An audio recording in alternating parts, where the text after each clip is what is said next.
Students, आज हम पढ़ेंगे लगान का आधुनिक सिद्धांत। इससे पहले मैंने आपको रिकार्डो का लगान सिद्धांत पढ़ाया था, जिसमें ये बताया था कि केवल भूमि को ही प्राप्त हो सकता है लगान। किंतु आधुनिक अर्थशास्त्रियों का यह मत है कि उत्पत्ति का कोई भी साधन लगान प्राप्त कर सकता है। ऑस्ट्रियन अर्थशास्त्री वॉन वीजर ने उत्पत्ति के साधनों को दो भागों में बांटा है, पूर्णतया विशिष्ट साधन और पूर्णतया अविशिष्ट साधन। पूर्णतया विशिष्ट साधन वे होते हैं जो केवल एक ही प्रयोग में प्रयुक्त होते हैं, और पूर्णतया अविशिष्ट साधन वे होते हैं जो किसी भी कार्य में लगाए जा सकते हैं। तो विशिष्टता के संदर्भ में आप दो बातें याद रखेंगे। पहला क्या है? विशिष्टता एक गुण है जो किसी भी समय कोई भी साधन प्राप्त कर सकता है, यानी कि जो साधन आज विशिष्ट है वो कल अविशिष्ट भी हो सकता है। जैसे आप एक भूमि के टुकड़े पर अगर गेहूं लगा देते हैं तो वो साधन विशिष्ट हो गया गेहूं के उत्पादन के लिए, लेकिन जब तक वो भूमि का टुकड़ा खाली पड़ा है उसे हम क्या कहेंगे? पूर्णतया अविशिष्ट साधन। क्योंकि साधन प्रायः आंशिक रूप से विशिष्ट और आंशिक रूप से अविशिष्ट होते हैं, इसलिए एक साधन के पुरस्कार में उस सीमा तक लगान का अंश होता है जिस सीमा तक साधन विशिष्ट होता है। आधुनिक अर्थशास्त्री जैसे श्रीमती जॉन रॉबिन्सन ये भी बताती हैं कि लगान अवसर लागत के ऊपर एक बचत है। तो अवसर लागत क्या होती है? अवसर लागत में महत्वपूर्ण है, देखिए, दूसरा सर्वश्रेष्ठ प्रयोग शब्द पे ध्यान दीजिएगा। दूसरा सर्वश्रेष्ठ प्रयोग। तो एक साधन की अवसर लागत वह मात्रा होती है, आय की वह मात्रा होती है जो कि उसे दूसरे सर्वश्रेष्ठ प्रयोग से प्राप्त हो सकती है।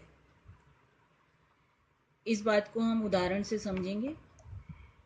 एक व्यक्ति जो कि उत्पत्ति का साधन है, श्रमिक है, उसको हम बैंक में भी काम दे सकते हैं, वो टीचिंग का भी काम कर सकता है और वो इंश्योरेंस कंपनी में भी काम कर सकता है। तो अगर बैंक में उसको मिलते हैं 30,000 रुपये और टीचिंग में उसको मिलते हैं 20,000 रुपये, तो जो वो छोड़ेगा, जो सर्वश्रेष्ठ राशि जो वो छोड़ेगा, वो उसकी अवसर लागत कहलाएगी। यानी लगान क्या है? अवसर लागत के ऊपर एक बचत है। और दूसरे शब्दों में हम क्या कहेंगे? लगान क्या है? विशिष्टता के लिए दिया जाने वाला पारितोषिक है।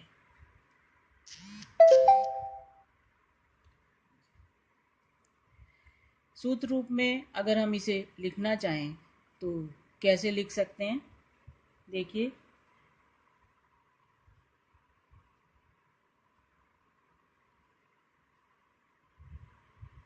लगान बराबर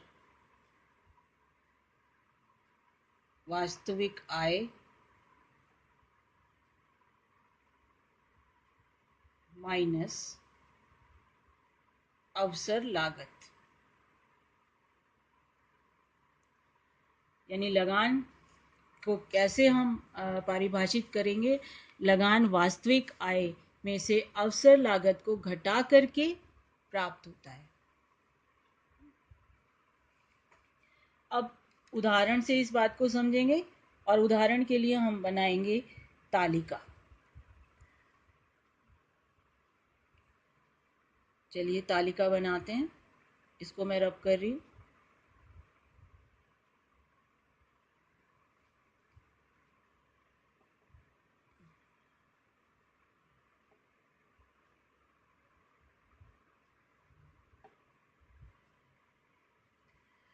एक साधन की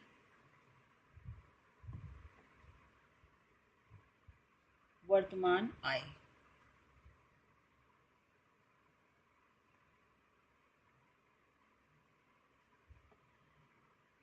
और दूसरे कॉलम में लेंगे हम अवसर लागत, और तीसरे कॉलम में बनाएंगे लगान, दिखाएंगे कितना लगान साधन को प्राप्त होता है। तो एक साधन की मान लीजिए वर्तमान आय है 30,000 रुपये, और उसके लिए जो दूसरा अवसर है जहाँ पर वो काम कर सकता है वो मान लीजिए कोई नहीं है, पूरी तरह से विशिष्ट साधन है। तो पूरी तरह से विशिष्ट साधन है तो उसकी अवसर लागत शून्य होगी। शून्य मतलब कि 0 अर्थात शून्य। तो इसकी समस्त आय लगान होगी। लगान कैसे निकालेंगे? वर्तमान आय माइनस अवसर लागत। तो वर्तमान आय है 30,000 रुपये, 30,000 रुपये में से 0 घटा दिए तो बराबर हो गए 30,000 रुपये। तो ये उसकी पूरी की पूरी आय लगान है। क्यों? क्योंकि उसकी अवसर लागत शून्य है। अवसर लागत शून्य का मतलब क्या है कि वो किसी एक ही कार्य को करने में समर्थ है, किसी दूसरे कार्य में उसको लगाया नहीं जा सकता। अर्थात तकनीकी शब्दों में इसी को कैसे कहेंगे? ये साधन पूरी तरह से विशिष्ट है। अब दूसरी स्थिति लेते हैं। ये पहली स्थिति थी, दूसरी स्थिति लेते हैं। दूसरी स्थिति में एक साधन की वर्तमान आय है मान लीजिए 30,000 रुपये, और दूसरे प्रयोग में भी उसको 30,000 रुपये ही मिलते हैं। तो उसको प्राप्त होने वाला लगान क्या होगा? 30,000 माइनस 30,000 बराबर 0, यानी उसको कोई लगान प्राप्त नहीं होगा। इसको हम ऐसे भी समझ सकते हैं, एक व्यक्ति जो टीचिंग का कार्य कर सकता है, टीचिंग में उसको मिल रहे हैं 30,000 रुपये, और वो बैंक में भी काम कर सकता है, बैंक में उसको मिल रहे हैं 30,000 रुपये। तो दोनों में चूंकि बराबर बराबर उसको पारितोषिक मिल रहा है, इसलिए उसे किसी भी प्रकार का बचत का अनुभव नहीं हो रहा और उसे कोई भी लगान प्राप्त नहीं हो रहा। और साधन की प्रकृति कैसी है? पूर्णतया अविशिष्ट साधन, अर्थात किसी भी एक कार्य को करने के लिए उसकी विशिष्टता बिल्कुल नहीं है। तो ये दूसरा उदाहरण हमने देखा। अब तीसरा लेंगे। तीसरी स्थिति में देखिए क्या स्थिति बनती है। एक व्यक्ति जो कि टीचिंग में उसको मिल रहे हैं 30,000 रुपये, और बैंक में अगर वो काम करता है तो उसको मिलते हैं मान लीजिए 20,000 रुपये। तो अब उसको लगान कितना प्राप्त होगा? 30,000 माइनस 20,000 यानी कि 10,000 रुपये। तो उसको लगान जो प्राप्त होगा वो है 10,000 रुपये के बराबर। तो ये साधन क्या कहा जाएगा? कैसी प्रकृति है इसकी? आंशिक रूप से विशिष्ट और आंशिक रूप से अविशिष्ट। इसकी विशिष्टता वर्तमान व्यवसाय में 10,000 रुपये के बराबर है, इसलिए इसको 10,000 रुपये के बराबर प्राप्त हो रहा है लगान।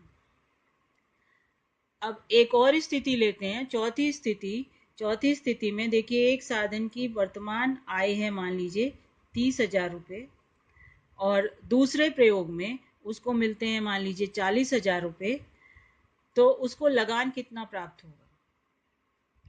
अब यहाँ पर आप कहेंगे कि 40,000 में से हम घटा देते हैं 30,000 रुपये, तो बच जाते हैं 10,000 रुपये, यानी 10,000 के बराबर लगान प्राप्त होगा।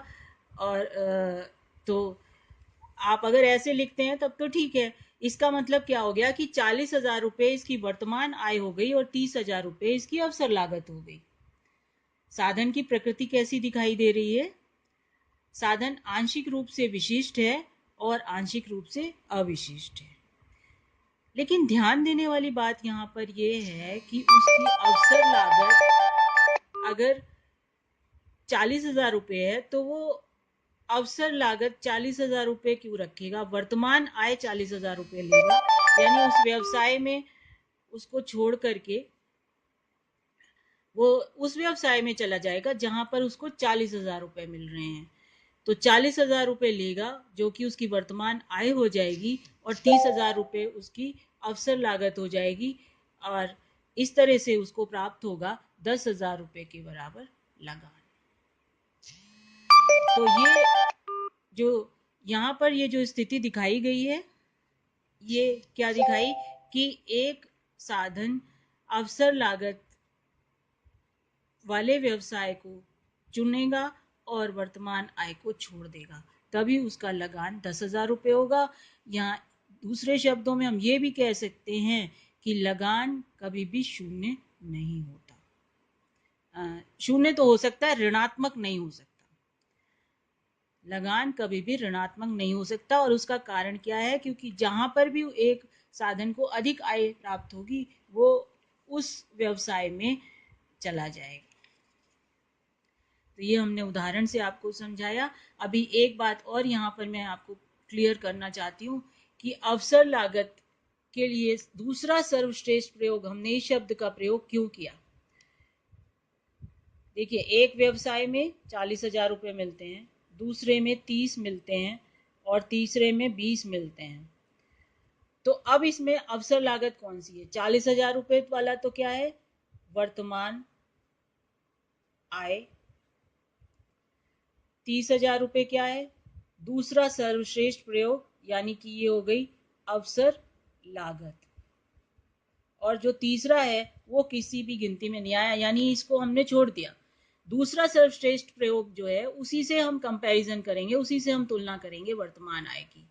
बाकी जो नीचे वाले जो भी प्रयोग हैं उन्हें हम छोड़ देंगे, उसको हम तुलना के लिए नहीं लेंगे। तो ये चीज क्लियर हो गई। अब ये जो हमने अभी तालिका से समझा है उदाहरण से, उसी चीज को अब हम डायग्रामेटिकली कैसे दिखा सकते हैं वो देखते हैं। तो रेखा गणितीय रीति, यानी कि हम डायग्राम बना के अब इन तीन स्थितियों को समझेंगे। पहली स्थिति लेते हैं, साधन की पूर्णतया लोचदार पूर्ति। साधन की पूर्णतया लोचदार पूर्ति।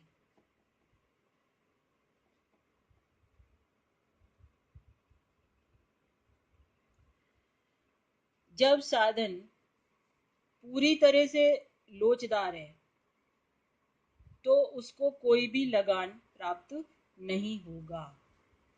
इसका मतलब क्या है कि साधन पूर्णतया अविशिष्ट साधन है। पूर्णतया लोचदार पूर्ति का मतलब क्या है कि साधन पूर्णतया अविशिष्ट साधन है। और लोचदार पूर्ति को हम कैसे दिखाते हैं? एक्स अक्ष के समानांतर साधन की पूर्ति रेखा बना देते हैं। तो साधन की मांग रेखा, जिसे हम यहाँ पे डी लिख रहे हैं, ये जिस बिंदु पर एस रेखा को काटेगी वहां पर संतुलन होगा, इसे हम ई बिंदु देंगे। और हम ये कहेंगे कि ये ओ एन ई एस इस चित्र में पूरी की पूरी क्या है? अवसर लागत है। यानी कि जो अवसर लागत है वही उसकी वर्तमान आय है। इसलिए इस साधन को कोई लाभ, कोई लगान प्राप्त नहीं हो रहा। यानी साधन की प्रकृति कैसी है? पूर्णतया अविशिष्ट साधन।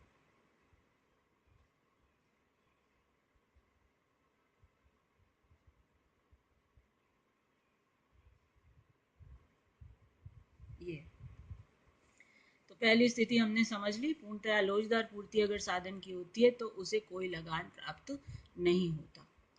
अब दूसरी स्थिति लेंगे, साधन की पूर्णतया बेलोचदार पूर्ति।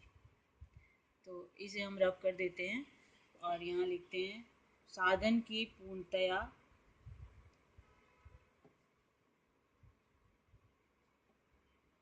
बेलोचदार पूर्ति। साधन की पूर्णतया बेलोचदार पूर्ति का तात्पर्य क्या है कि साधन की मात्रा को बढ़ाया अथवा घटाया नहीं जा सकता। और ये जो पूर्ति रेखा होगी ये कैसी होगी? वाई अक्ष के समानांतर। तो वाई अक्ष के समानांतर होगी, यानी कि साधन कीमत, अगर हम y अक्ष पे लिखेंगे साधन कीमत, तो हम एक बात ये कह सकते हैं कि साधन कीमत कितनी भी होगी, साधन की पूर्ति OS ही रहेगी। तो साधन की पूर्ति यहाँ पे लिखेंगे। अब इसको किस आधार पे लगाया जाएगा अर्थव्यवस्था में, तो इसकी मांग के आधार पर। तो मांग रेखा DD रेखा है जो कि ऊपर से नीचे को गिरती हुई होती है। तो इसने जहाँ पर काटा यानी कि ई बिंदु संतुलन का बिंदु है, और इस बिंदु से हम यहाँ पर ये लाइन लाए, तो इनने इसे कुछ भी नाम दे दिया, P नाम दे दिया। तो अब ये दिखाई दे रहा है कि साधन की पूर्ति जो है वो OP कीमत पर OS पूर्ति की जा रही है, और इतनी इसकी मांग है। तो संतुलन E बिंदु पर बना हुआ है, और इसकी जो समस्त आय है वो क्या कहलाएगी, लगान। ये पूरा का पूरा भाग OSEP ये क्या कहलाएगा, लगान या रेंट। ये पूरा का पूरा भाग, इसको हम शेडेड भी दिखा सकते हैं, इस तरह से शेड कर सकते हैं, और अच्छे से आप कर सकते हैं इसको शेड। तो ये दूसरी स्थिति हो गई, इसकी पूरी की पूरी आय लगान है, यानी कि दूसरा जो व्यवसाय है उसमें इसको कुछ भी प्राप्त नहीं होता है। इसकी पूर्ति चूंकि पूर्णतया बेलोजदार है और अवसर लागत इसकी शून्य है, इसलिए इसकी सारी की सारी आय लगान है। तो साधन की प्रकृति कैसी है, पूर्णतया विशिष्ट साधन है। अब तीसरी स्थिति लेते हैं, इसको बोर्ड को क्लियर करते हैं। तीसरी स्थिति लेते हैं, आंशिक रूप से विशिष्ट और आंशिक रूप से अविशिष्ट साधन।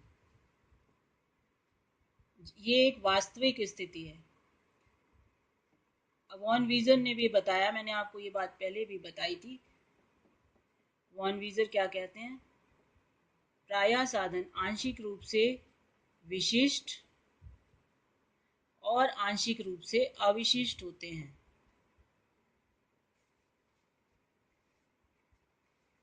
आंशिक रूप से अविशिष्ट होते हैं। तो बस अब इसका हम चित्र बनाएंगे, इसको भी चित्र से समझते हैं।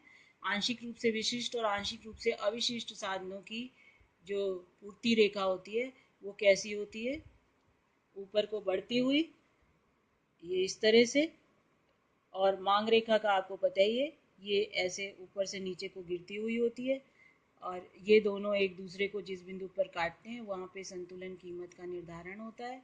तो ये आपने देखा, यहाँ पे हमने P लिख दिया। तो साधन कीमत OP पर साधन की मांग है ON के बराबर, और इतनी ही साधन की जाने वाली पूर्ति है।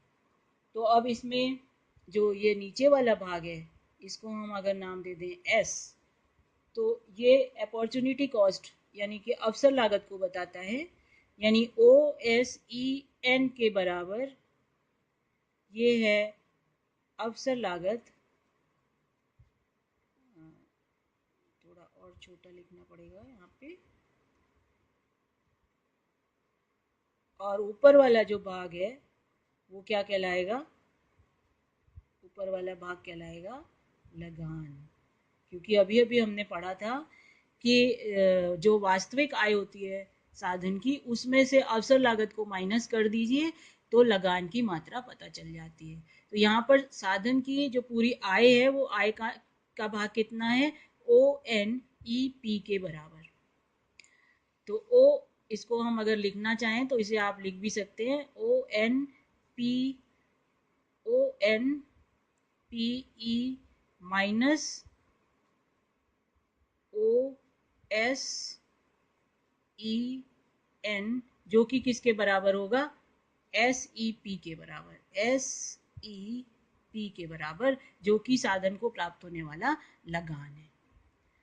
तो इस तरह से हमने लगान का आधुनिक सिद्धांत पढ़ लिया है, और मुझे उम्मीद है कि क्लियर हो गया होगा सभी। Thank you.